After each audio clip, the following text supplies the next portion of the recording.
It's horse against horse. Both of them driving. Seabiscuit leads by a length. Now Seabiscuit by a length and a half. Wolf has put away his whip. Seabiscuit by 3. Seabiscuit by 3. Seabiscuit is the winner by 4 lengths.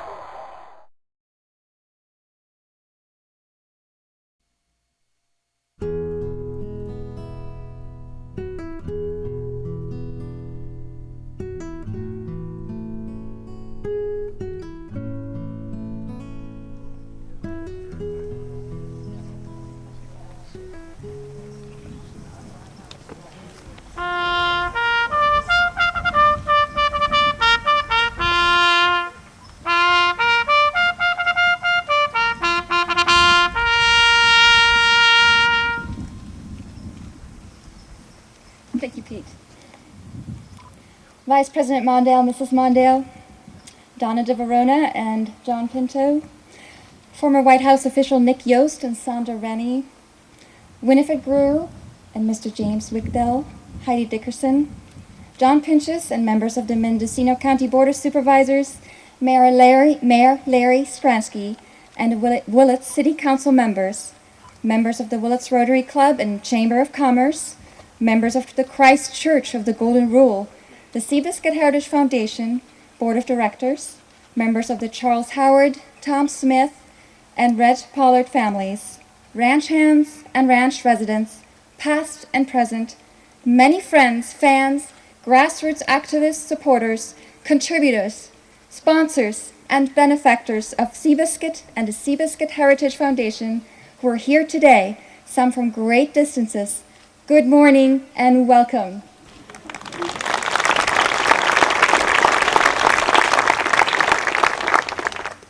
I'm Jacqueline Cooper, Executive Director of the Seabiscuit Heritage Foundation. I welcome you here today. In November 1938, in one of the most anticipated sporting events in American history, the horse once nobody wanted, Seabiscuit, engaged a seemingly invincible Triple Crown winner, War Admiral, in a match race at Pimlico in Maryland. 40,000 people witnessed the race. 40 million more listened to it by radio, including President Franklin Roosevelt. Sports writers were moved to call it the match of the century, and so it was. War Admiral ran his fastest time ever at the track, but Seabiscuit still outraced him by 4 lengths and set a blazing track record in the process. Seabiscuit is a story of a great horse beating what seemed like insurmountable odds time and again. In so doing, Seabiscuit inspired and raised the hopes and spirits of a troubled nation under the Great Depression of the 1930s. Today, we've gathered at Seabiscuit's home and final resting place to release a special stamped envelope that celebrates his life and honors his unique place in American sports history.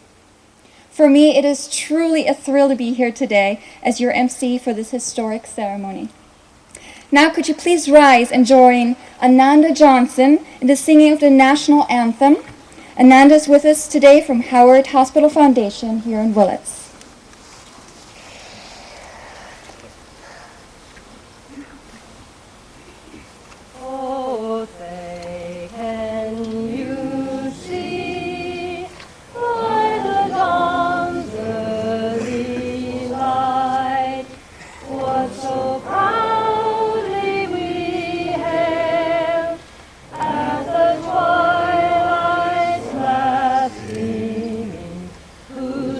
Try.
Please be seated. Thank you, Ananda. That was beautiful. With us today is Heidi Dickerson, field representative of Congressman Mike Thompson, to bestow on us today an official congressional record. Heidi. Congressman Thompson sends his regrets that he can't be here on this really exciting day, but he's entering into the remarks of Congress, which will be there forever, the remarks of Honorable Mike Thompson commemorating Seabiscuit at Ridgewood Ranch. And I would like to present this to Tracy and Jacqueline.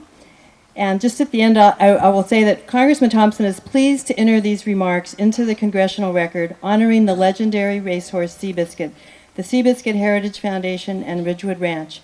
Let us salute their continuing legacy of historic preservation, environmental conservation, and public education on this momentous day. Thank you.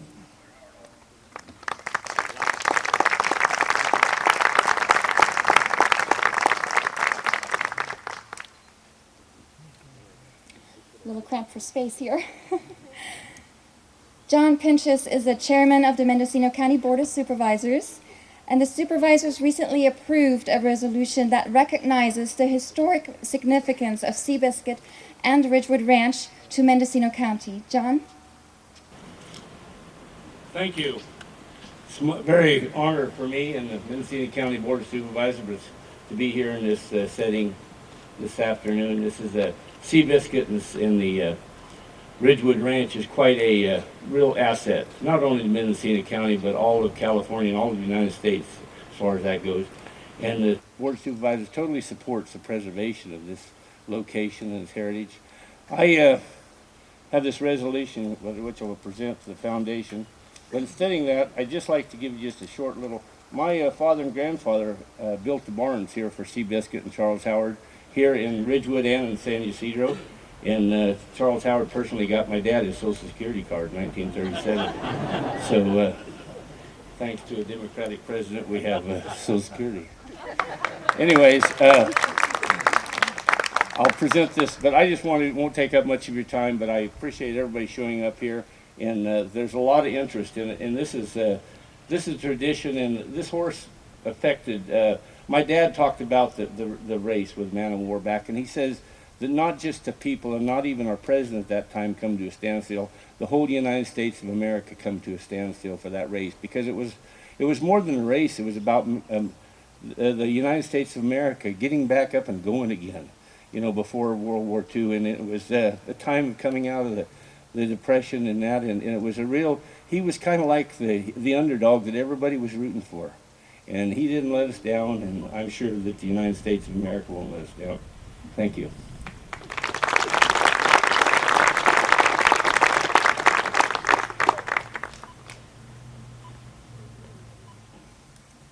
Thank you, John. Winifred Groh is the district manager of the San Francisco Postal District of the U.S. Postal Service. Winnie and her 10,000 employees deliver nearly 10 million pieces of mail a day to 3 million customers in the San Francisco Bay Area and Northwest California. Winnie.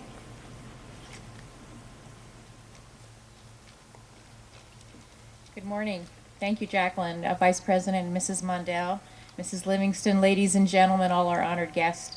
It's a great pleasure to be here, and on behalf of the United States Postal Service, I want to welcome you as we unveil and dedicate the stamp, a very special stamp in our Postal Service collection that commemorates a horse that won not only won the hearts of the nation, but also inspired so much hope at a very difficult time in our history, Seabiscuit. I especially want to thank Tracy Livingston, Jacqueline Cooper, Gary Kozel, and all the other members of the Seabiscuit Heritage Foundation who have helped organize today's event. This is a wonderful venue, and I can't think of a better place to do the stamp unveiling and do our first day of sale celebration.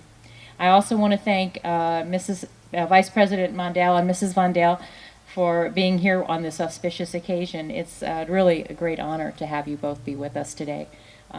Doesn't usually happen on our stamp event, so it's quite special, quite special. And I want to thank all of you for coming out on this historic occasion. It's really quite wonderful. Each year the Postal Service receives about 50,000 suggestions for stamps to to be released. And of those, we actually release about 100. From the time a stamp is suggested to the selection to the design to the release takes about 3 years. And you might wonder why that takes so long. And it's not just bureaucratic red tape, trust me. It's really about making sure that what the stamps that we put out there are very special, but that we don't offend anyone or do anything that would be just not right in American standards. But I think it's also important that we think about the life of a stamp. Today's the first day of the life of a stamp, and starts with the unveiling and the first day of sale. But the stamps have another life, and I kind of like to share my little thought on that with you.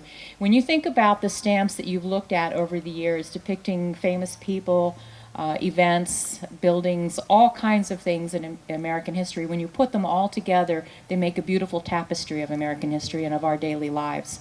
So we really like to think of stamps in that kind of context, and certainly Seabiscuit is a very special part of that.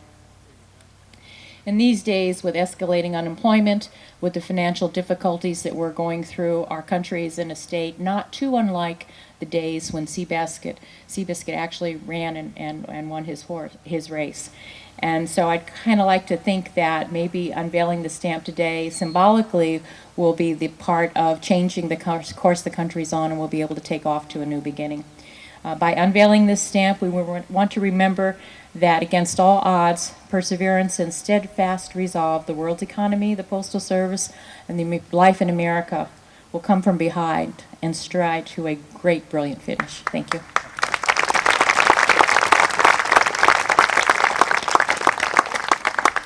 Thank you, Winnie. Laura Hillenbrand wrote a best-selling book on Seabiscuit. The book inspired the Academy Award-nominated film that brought Seabiscuit to life for new generations of Americans and spurred the effort for a Seabiscuit stamp. Laura could not be with us today, so she sent along the following statement. Quote, "In the decade of anguish known as the Great Depression, rags to riches Seabiscuit was a hero and a source of hope and inspiration to millions of Americans. This new U.S. postage stamp, depicting the moment that won him a lasting home in our cultural memory, is a beautiful and fitting tribute to this great American icon." Unquote.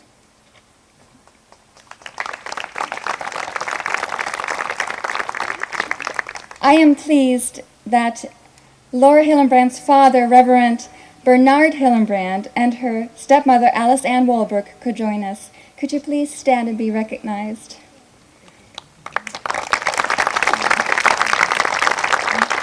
By the way, today is also Reverend Hillenbrand's 84th birthday. Congratulations.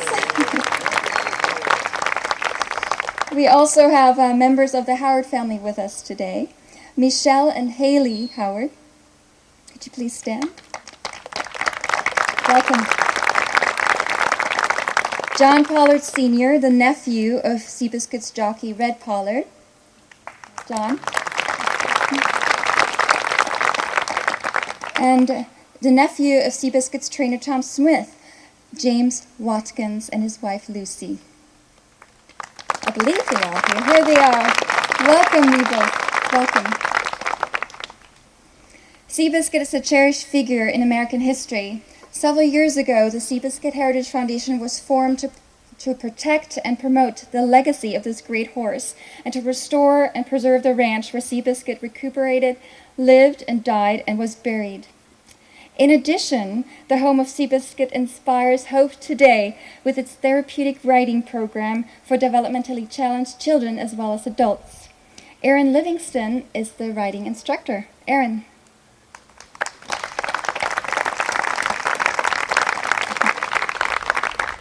Tracy Livingston, her father, is president of the Seabiscuit Foundation. Tracy.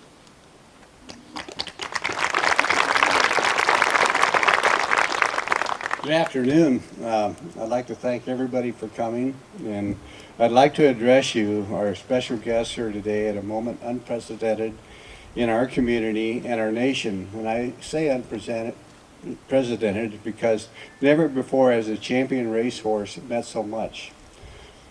As a member of the community of Willits in the United States, we can take pride in the fact that a once little-known underdog provided such a source of hope and inspiration during desperate times. In what was perhaps the greatest match race in history, Seabiscuit cemented his place in history, capturing the imagination of an entire nation, even President Roosevelt. Today, it is an honor to have Seabiscuit added to the commemorative stamp program and to host this special first day of sale ceremony at his home and final resting place. I would like to express a special thank you to Lane Owens of the U.S. Postal Service Stamp Development Department and Roy Betts, the Community Relations Manager, for making this event possible, as well as James Widgell, U.S. Postal Communications Program Specialist, and Winifred Grew, San Francisco Postal District Manager. It was the wish of Charles Howard to protect Ridgewood Ranch, a special place where his son Frankie died in a vehicle accident in 1926, and a place where his buddy Seabiscuit lived out his last 7 years of his life. It is also the wish of the current owners of Ridgewood Ranch, Christ Church of the Golden Rule, to protect and preserve this property into perpetuity. And in the words of Charles Howard, he said, the future is the finish line. And so the race is still on. 2 years ago, the former Vice President of the United States and the Ambassador to Japan, Walter Mondale, and his wife, Joan Mondale, traveled from Minnesota to help us celebrate the return, the unveiling, and dedication of the bronze sculpture of Seabiscuit. Excuse me, over there. Afterwards, the Mondales agreed to become honorary members of the Seabiscuit Foundation. And I'm going to have to toss water. Thank you.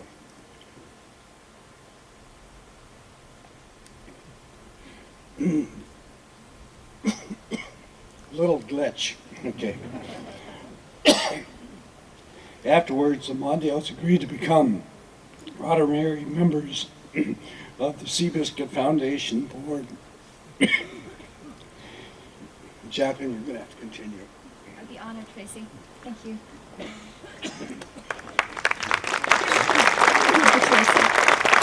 It is springtime in Northern California and pollen is in the air, as many of you probably have noticed. To pick up where Tracy left off, the Mondales agreed to become honorary board members of the Seabiscuit Heritage Foundation to help out in any way they could. And we didn't know it at the time, but Mrs. Mondale was and is still a member of the Citizen Stamp Advisory Committee that recommended the Seabiscuit stamped envelope that will be unveiled in just a few minutes. Mr. and Mrs. Mondale, thank you so very much for all you have done for us. In addition, thank you, Mrs. Mondale, that you've decided to travel here on Mother's Day, no less, just so you could be with us today's ceremony. Thank you. Mr. and Mrs. Mondale.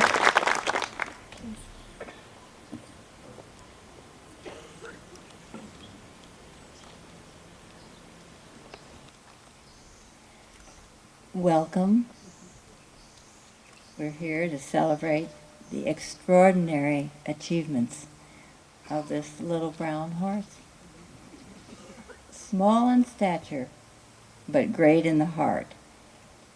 He embodied the bond between man and beast. A poet wrote, "The essential joy of being with horses is that they bring unto us contact with the rare elements of grace, beauty, spirit, and fire." Seabiscuit certainly embodied those concepts of grace, beauty, spirit, and fire. And I think Laura Hillenbrand captured that spirit in her triumphant story of the lives of the people who surrounded him, as well as Seabiscuit himself. And thank you to the United States Postal Service for this commemorative stamped envelopes, which will honor Seabiscuit. And finally, I would like a special thanks to Tracy Livingston and Jackie Cooper for their inspired leadership of the foundation to preserve this historic ranch and previous memories of America's greatest racehorse. Thank you.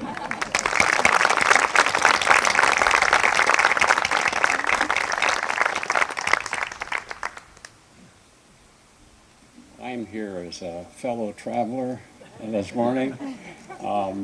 Some years ago, Joan got hooked on Seabiscuit. She read Laura Hillenbrand's magnificent book, I think twice, and then we had to watch the movie more than twice.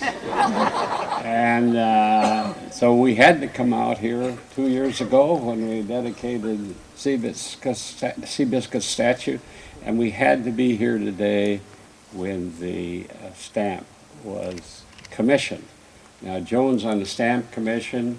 They have a rule on the stamp commission that individual members do not disclose publicly where they stood on particular stamps. It's a public position that the commission decided it.